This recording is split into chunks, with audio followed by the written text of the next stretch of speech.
In the Polish army during World War II, there was once a soldier who drove fear into the hearts of his enemies, a soldier who single-handedly carried multiple 45-kilogram crates of artillery shells to his comrades, a soldier who enjoyed beers and cigars as much as the next man.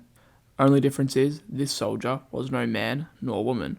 He was a Syrian brown bear. So please join me as I tell you the hilarious and incredible story of Wojtek the soldier bear.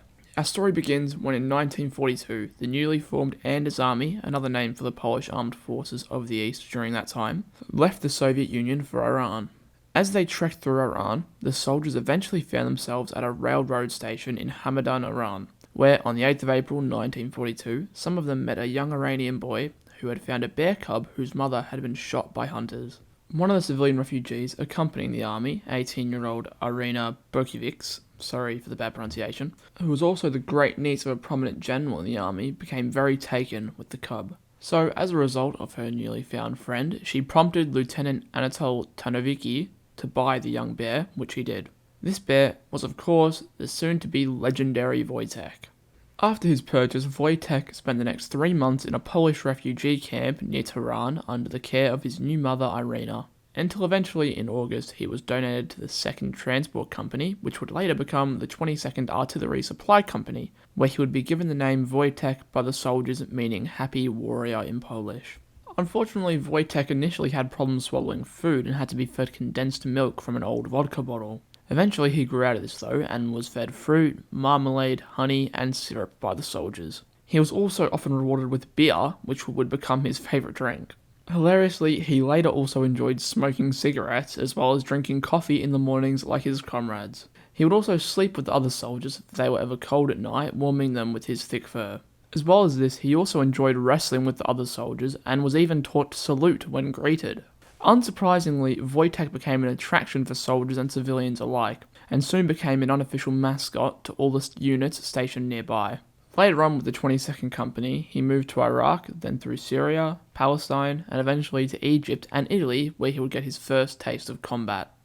Unsurprisingly, during all this moving around, he grew to be quite large, and by the time of his first battle, the Battle of Monte Cassino, he weighed 90 kilograms and could even march on his hind legs.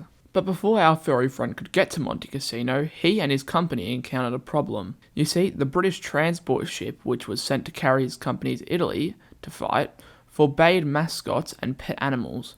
So, not wanting to leave their friend behind, Wojtek, a Syrian brown bear, was officially drafted into the Polish army as a private and listed among the soldiers of the 22nd Artillery Supply Company.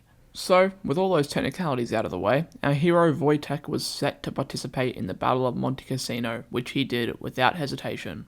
During the battle, Wojtek helped his unit to move ammunition by carrying 45-kilogram crates of 25-pound artillery shells, never dropping any of them. Wojtek was so large by this point that he could carry boxes that normally required 4 men, which he would stack onto a truck or other ammunition boxes. For his valiant service at Monte Cassino, he was promoted to the rank of corporal and became depicted on the official emblem of the 22nd Company. Wojtek stayed with his company for the rest of the war. He would ultimately be transported to Berwickshire, Scotland, with the rest of his company after the fighting had ceased. Unsurprisingly, he became very popular among locals and the press. Following demobilisation on the 15th of November 1947, he was given to the Edinburgh Zoo, where he spent the rest of his life. He was often visited by journalists and former Polish soldiers at his new home, some of whom tossed cigarettes for him to eat as he did during his time in the army. Wojtek passed away peacefully in December 1963 at the age of 21. At the time of his death, he weighed nearly 500 kilos and was over 180 centimeters tall. Rest in peace, Wojtek, you legend. Gone, but not forgotten. I hope you guys enjoyed this video. I know I haven't uploaded in a while, but when I saw this story, I just had to make a video on it. With that said, I will most likely be returning to making videos, so I hope you guys have a great day, night, wherever you are, and I hope to see you lovely people in the next one.